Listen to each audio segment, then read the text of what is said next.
Hello, everyone, and welcome to this conversation presented by White House Custom Color. Are you trying to mute me? No, it's just real loud, and I can't. I sold Amazon, but it was $25. Listening to listen, not listening to respond. Yes! Oh, thank you for that. I think one of the biggest lessons that I've learned in my life is that fear can either paralyze you or motivate you, depending on your mindset and your perspective, and really, in a lot of cases, your choice. What are you going to do when you're in a scary situation? How are you going to react?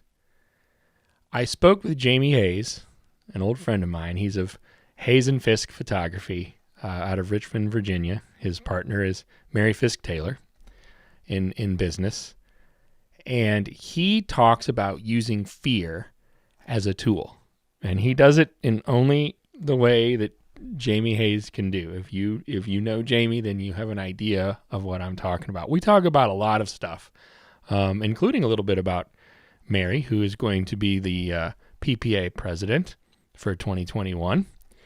But he really has some really great insight, and his delivery, again, is uniquely Jamie. So enjoy this conversation.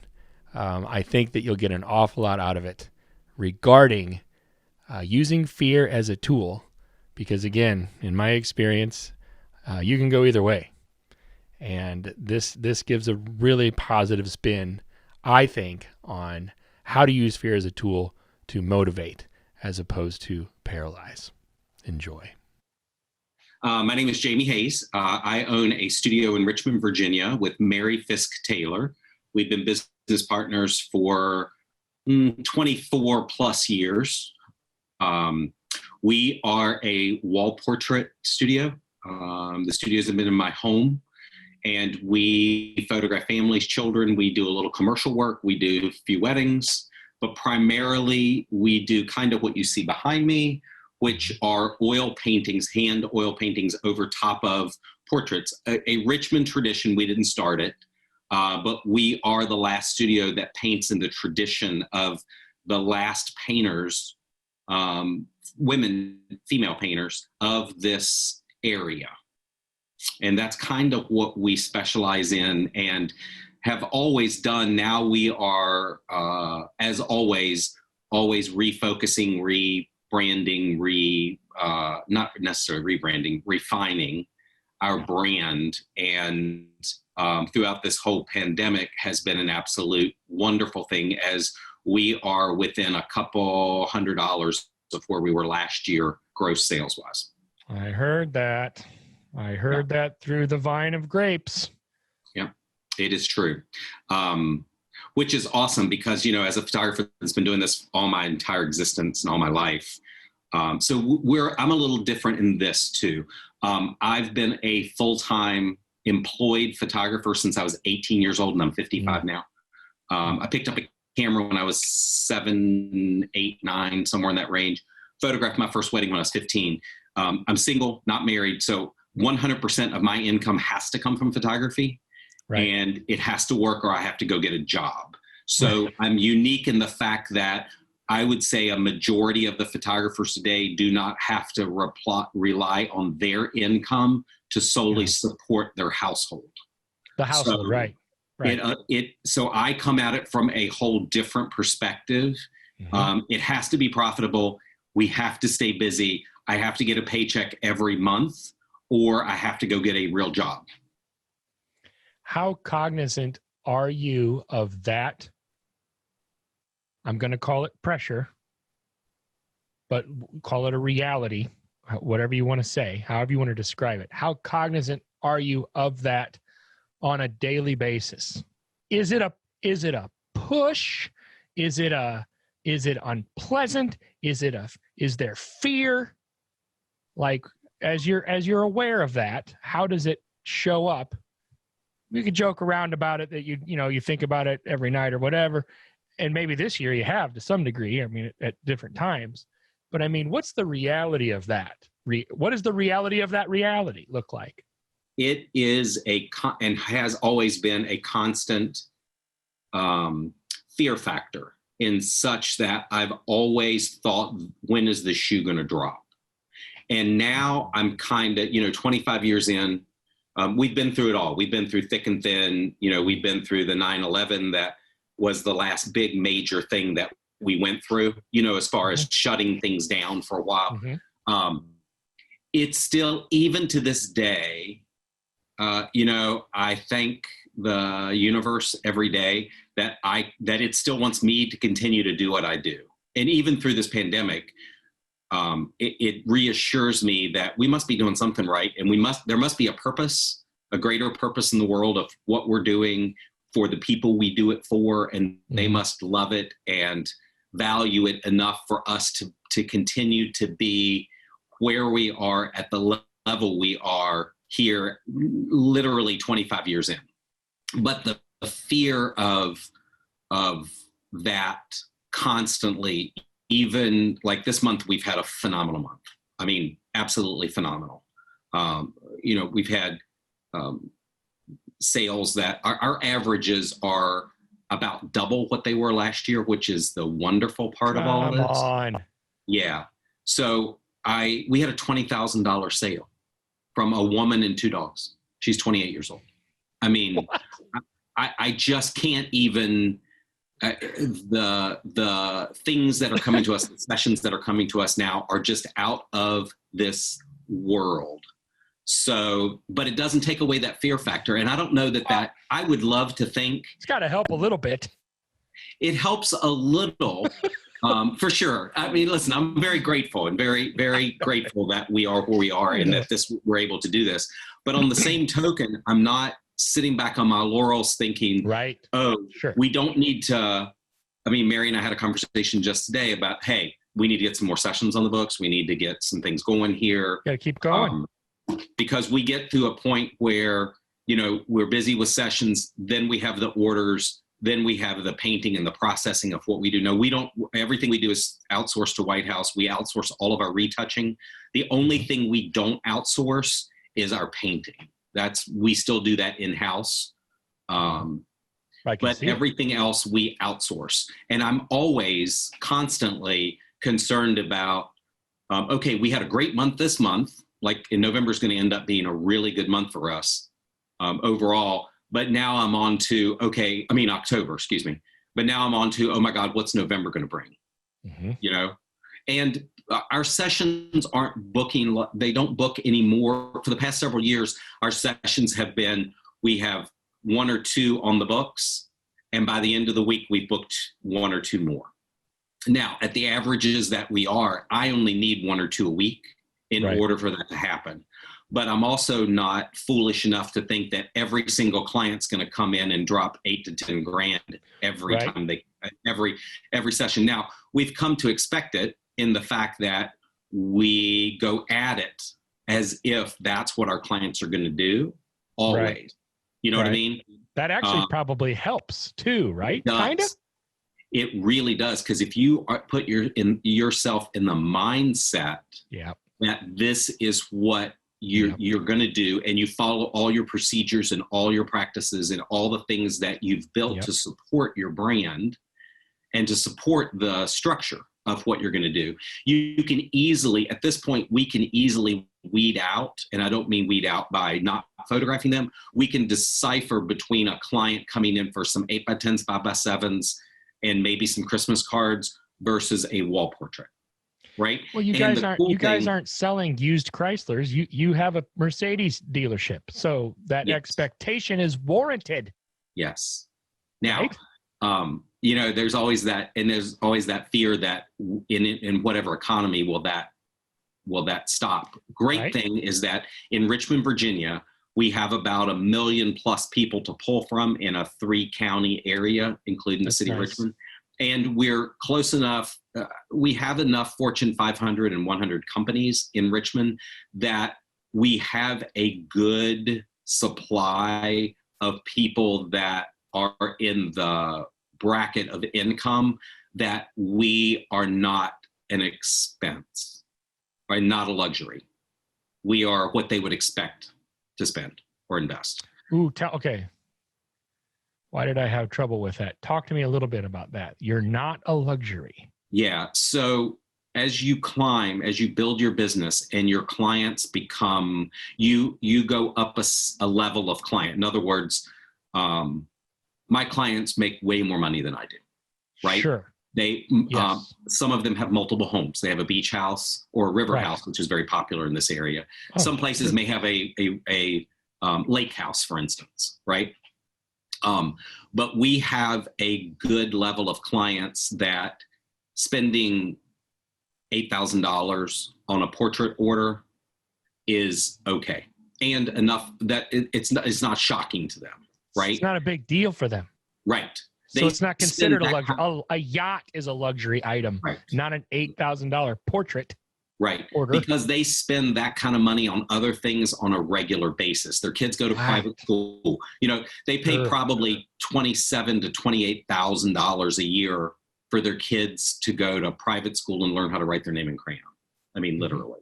You know what I mean? So and they have sports, and they have, I don't know, they may have horses or activities that have lots of other high ticket, high price things. Sure. Now, Right. every city has these. I'm sure any town, any small town has one or two people that drive a Mercedes or drive a luxury car Right. or have Right. multiple cars or have a boat or have a camper or have a something that they have spent that kind of money on. And really, we've spent a lifetime trying to curate those clients and give them the awareness that, hey, we are here, we exist. This is why you need to do it, and this is why. And I love, Mary came up with the best analogy. You only get 18 summers or 18 Christmases or 18 family vacations I with don't your like kids those under stats. roof. I know. I know. I know. I've heard them. I don't like them. I get it.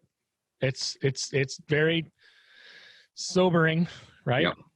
And I've been through it with Mary's kids. So I remember Right. when Alex Sure. walked out the door to go to college, and the emotional shutdown and the days of tears that Mary went I just saw through. the posts that just seeing Mary's posts, I remember thinking, oh my goodness, is she going to make it through? Yep. And she went through it again when Jax left for college. Now, both of them are home, which is wonderful right now. You know what I mean? Because this wasn't expected to happen. And I think that's another reason, too. I think the world is primed right now for documenting this time we have with the kids, because we're on the verge of going back to that crazy, how many things can we cram into our kids' lives and our own to-do lists. Right. We're on the verge of that going back to normal. And I'm hoping, and what we've experienced, our clients at our point now where they're like, yeah, now's the time to do it. I've been putting it off. I don't want to put it off anymore. Yeah, it sounds like a good place to be, all things considered, right? Despite the mess right now, which we don't even have to touch as far as I'm concerned at this point. Because I want to ask you this question before I forget about it, because what you said sparked this, and this is a big piece for me. How do you use the fear as a productive tool in that you use it, it seems to me, to motivate you rather than paralyze you? You use it as a tool to get you going, because fear can do the opposite. I mean, you can be afraid and just be like, oh, I don't know what to do, and then crumble up and go sit in a corner and rock back and forth and then get bamboozled by life. Yep. But you don't do that. You acknowledge the fear and that there's pressure and that it pushes you, and you seem to be motivated by it, and you seem to use it as a tool to keep you motivated. But that's a choice. Mm-hmm. How do you do that? Well, I equate it to this. Who's going to pay the mortgage in 30 days? Who's going to pay the bills? I don't have anybody else that's going to pick up that slack. Yeah, but there's more to it. I'm pushing you a little bit, because there are other people that have those same questions with those same answers, and they're in the corner and they're rocking back and forth. And I'm not saying anything about them, because I'm not, right. I don't mean that they're bad people. That's not what I'm saying. What I'm saying is you're in the same boat to some degree as far as those questions are concerned. But for whatever reason, You don't choose the paralysis. Good. I never thought about that. I guess it's this. Mary and I both come from a very strong work ethic. You do. That you get up and you go. Every day you get up and go to work, right? You just keep pushing the envelope. You keep. Are you pushing each other? Do you think your ethic is so strong in part due to her and vice versa? I think our ethics are strong enough on their own, but teamed up together, they're doubly strong. They're even stronger. Yeah, absolutely. Because she's constantly saying, okay, you need, just like today, there's no session. You don't have any, what are your sessions on the books for this week? We went out of town this weekend, and we, up until now, we've had a lot going on. We judged IPC. I had sessions, we had orders, we had everything kind of humming right along. Mm-hmm. And then once you're in the thralls of doing that, you have to also remember that you constantly have to keep booking sessions and reaching out to your clients. Yes. Oh yeah. Now, luckily we have, and I'll tell you, the biggest thing that Mary says all the time, and it's so true, is that you have to pick up the phone and you have to ask for the business. You have to ask for the sessions. You have to ask. You have to let your clients know now's the time. Sally's due for her 2-year-old portrait. It's time to do it. I don't want you to regret not doing this, right? Mm-hmm. Or so you're call giving a those little clients. push. A little encouragement. Yep. And I'm finding too that clients are really appreciating the fact that we're contacting them to let them know that now's the time, because up until, and even could be now with kids being home, there's so much going on that it's so easy to forget in the thralls of your second, third, and fourth child that, I need to stop and document this while it's important too, because we did it the first time, or I didn't do it the first time and now I'm really regretting that we didn't. So let's go ahead and do it. So it's a constant out there asking for the business. It's not going to come to you. You're not going to be able to, in most circumstances, you're not going to be able to run an ad and it's so amazing, special, and your work is so fantastic and you're so well known that people are just going to pick up the phone and call you. Now, in smaller towns and cities, that could be a huge benefit in the fact that you may be the only game in town, but you still need to reach out and remind people that it's time to do this. Right. And I don't even know a lot of people that are the only game in town these days, to be honest, even in a small town. 300 people in a town, there's 14 photographers. True. Okay, here. So this is another thing I wanted to, that was a really good answer, by the way, work ethic. I like that. Well, let me ask this real quick, because I like to ask this when people talk about their ethic. Where does yours come from? It would have to be from my parents. Your parents? So my mom, my parents divorced when we were little. And my mom had to work 3 jobs to keep food on the table. So I didn't have a chance to participate in sports. As a matter of fact, it was my baseball coach telling me that I lacked hand-eye coordination that made me be a photographer anyway. Well, thanks, coach. Yeah. And my father wasn't an active father. He didn't really do the father-son thing. He's since passed, and so has my sister. So, I think it's those experiences of childhood that help define who you are as an adult. You saw your mom, though. Like, she didn't even have to, it wasn't like she had to pound ethic into your brain every day with her words. You watched her all the time busting her butt. Is that right? Yeah, absolutely. So, like, I never missed a day of school in my entire life because mom's like, look, I don't care if you have a sniffle, you get up and go to school because I don't have anybody to watch you, and I don't have somebody I can take you to their house. No options. No options. The option was, okay, here's some tissues, go. Don't sneeze on anybody. Right? Yeah, that ironically enough, Mary was raised because her dad died when she was like 9 years old. And Mary's mom was a single mom raising 2 kids that did exactly the same thing. So there's a lot of parallels, I think, as to the values that parents put on children and their and the resources that you have that help define you who you are. Because it would be really easy for me at this point to say, you know what, we are doing better than we could ever imagine. We have more money in the bank than we've ever had.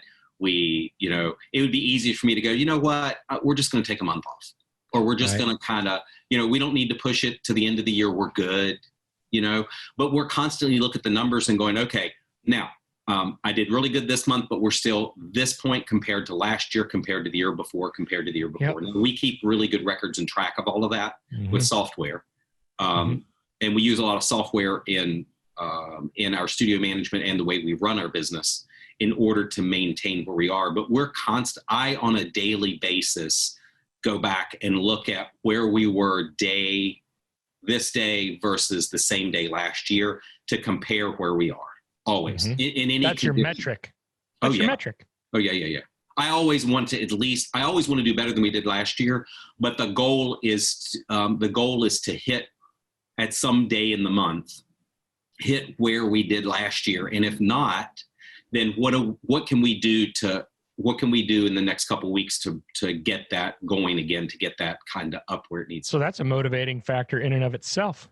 Yeah. That metric. The crazy thing, Jed, is running your business like if it were any other type of business. If I were an ice cream shop and I had employees, I would be doing the exact same thing as if I'm a photographer. The fact that I use photography as my profession is irrelevant. Right.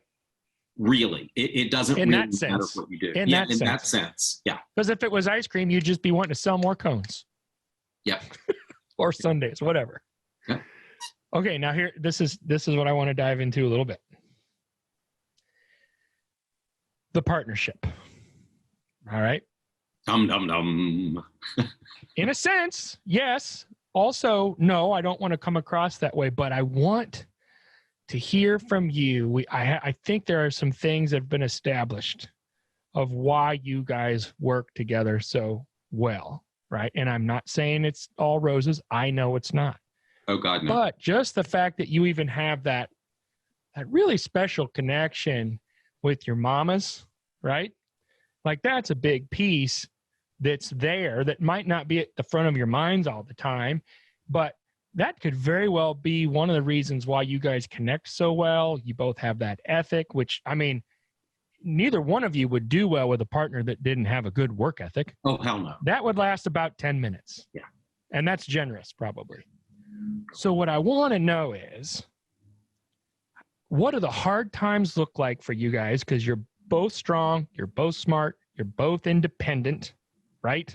You're both super creative individually, right? Like you even said this earlier, like individually, you guys are powerhouses. Together, you're that much stronger. So given the fact that individually you both have such strong creative qualities and characteristics, what do the hard times look like for you two, and how the heck do you get through them? It's been 24 years? Yeah, 24 going on 25. Okay. Then all the more reason to ask that question, I think. Yeah. So the hard times are like anyone else's hard times. We scream, shout, throw things, throw temper tantrums, slam the phone down, hang up on each other, all of that. It's all of that. The thing I think that makes it continually work is that underneath all of that, no matter what the surface is happening, we care enough about each other, and it's important enough to both of us to work through whatever it is, for our clients, for our future, for everything. Now, we're both at different places too. You know, Mary's married. She has a husband. He does very well. She wouldn't even have to work if she didn't need to.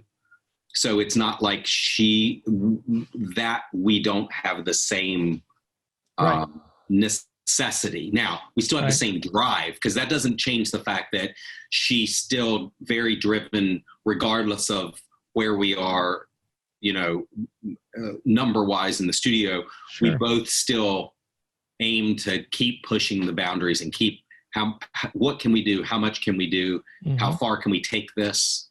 Mm-hmm. You know?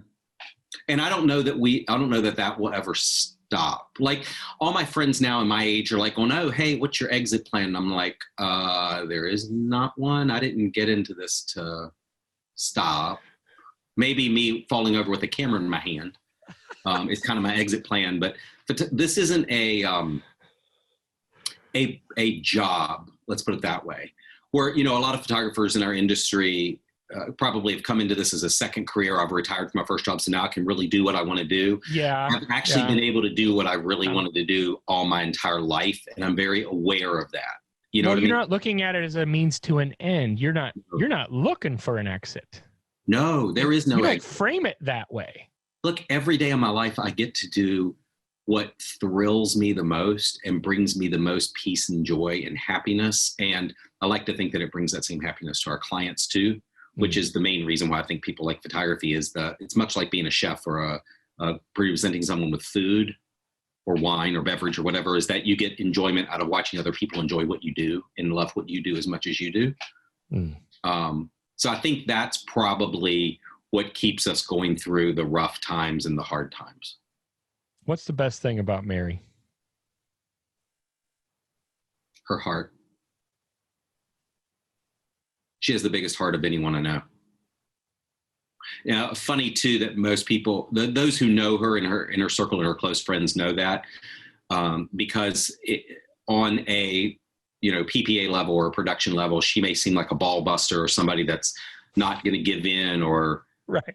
in a political realm or whatever realm you want to say. Right. She may come across as being, I'm sure people think she's a raging bitch and so forth, but she's very headstrong. She's not willing to give in her morals or her values for anyone. She'll stand her ground and not afraid because of her position or whatever to not speak her piece and speak her mind, which is another thing I really love about her. But the best thing is that she has a heart of gold. Anyone who needs something, she's in it for. And on a PPA level, she is always in it for the betterment of the little guy photographer. Like I've seen it, let's face it, in 27 or 28 years being a PPA member, I've seen photographers go through the ranks and they are with the attitude of like, okay, well, I've done all of this, so now what do I get for doing that? Right.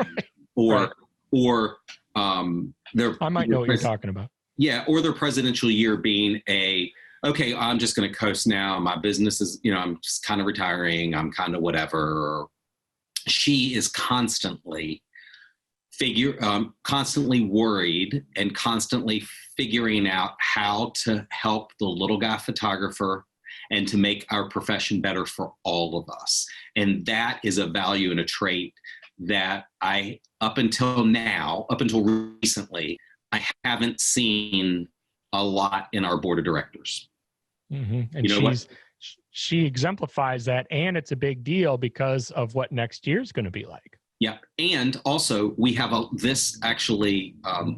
could not be more proud of PPA than I am right now, for the fact that a majority, if not all, of the board of directors for the past 2 cycles have been still full-time employed and not on not on the downslope of their career, but on this part, even after years of being in it.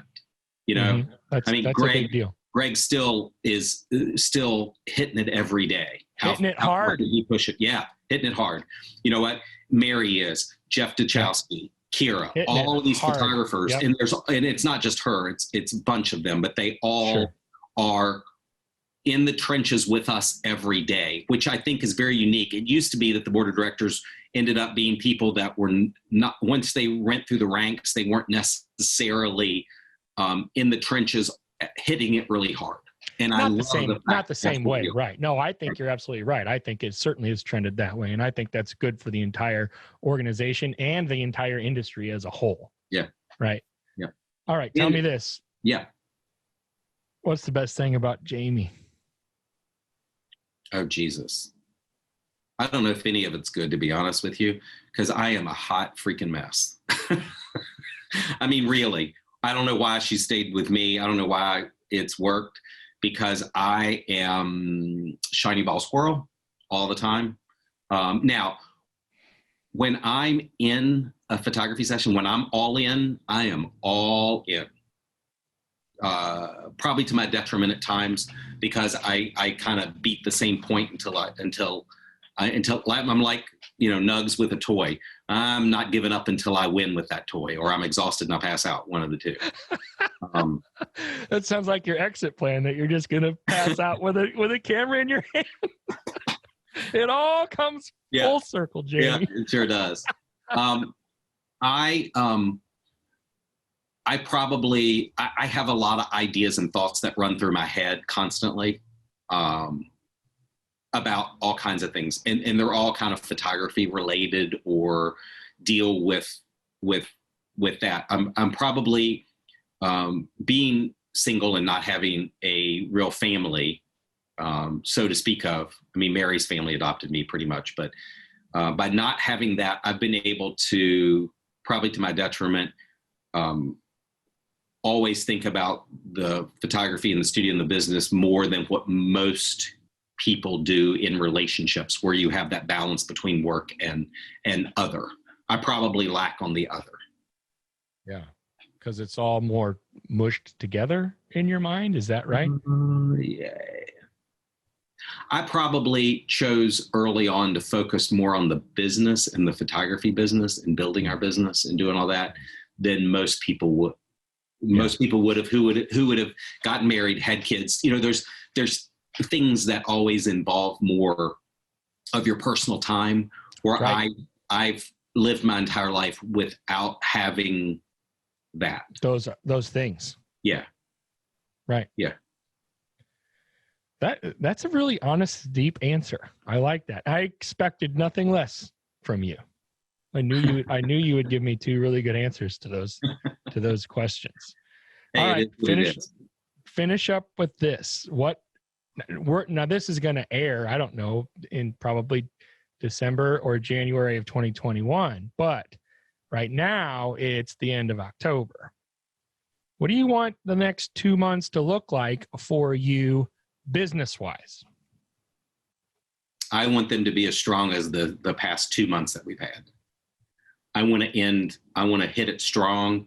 I want to continue to keep pushing our boundaries and finish the year really, really strong. I want to exceed our gross sales from last year is what I want to do during a pandemic and being shut down for literally 3 months. I want to come out. Push you into next year. Won't that push you into next year on a big wave and like a big high to like keep hitting it hard next year? If you can come out of this year close to or equal or maybe even a little bit better than last year, that's a huge deal, isn't it? That's huge. That's huge. Now, I would like to sit here and tell you that I think that would probably ease my fear of, oh shit, everything is going to go south, but I can tell you from experience, that's not going to happen. Well, but maybe you don't want it to. No, because I think if I did that, I think it would, on some level, I would think that the entire world would come crashing down around me. Well, I think it's that fear that keeps me motivated, and Mary too. I think it's that fear that keeps us moving and pushing. The tool that you use, the tool that is fear for you to use, and the way that you use it is strong and powerful, and you wield it in a way that is very helpful. Mm-hmm. I think. But that it still doesn't take away that feeling, that gut feeling in your stomach, like, what the hell are we going to do? No, it can't, because if it did, then it would lose that power too. That has to be there. You get both.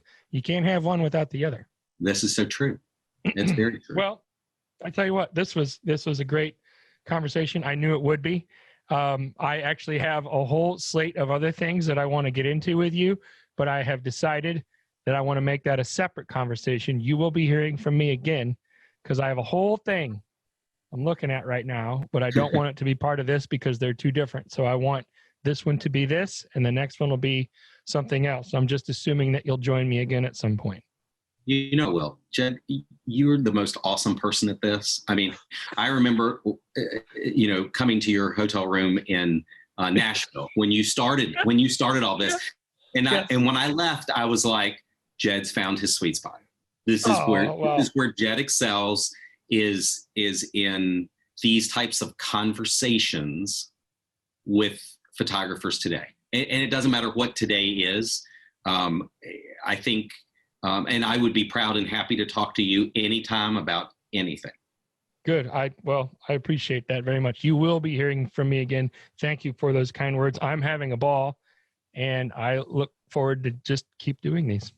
Yeah, well, kudos to White House too, and Mike and Chris and everybody for always, talk about a company that's always pushing the envelope, for God's sake. I think White House is a perfect example. And I don't think many people realize how big White House is, and the history of what White House has been in your town. So goodness.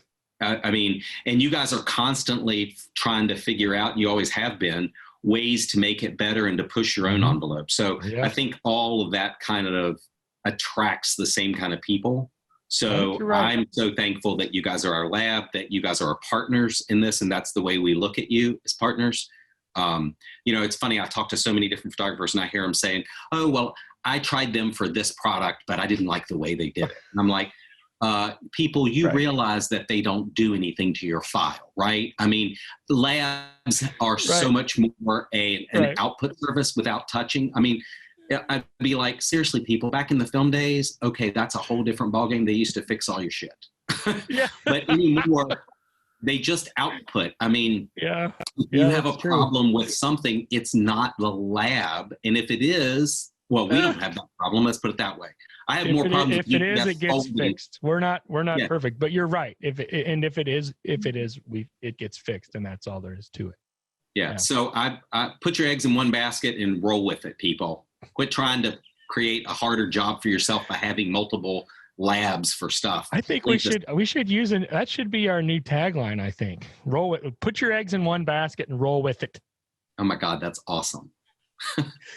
Thanks, brother. I appreciate your time. Seriously. You're welcome. All right. Thanks, everybody. And thank you. Take care of Vic and the kids. And hopefully we'll get to see you in person soon. If not, though, I'll join you on another podcast.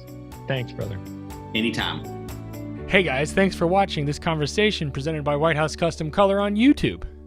Be sure to check out our other content and click that subscribe button right there. Right there. It's there somewhere.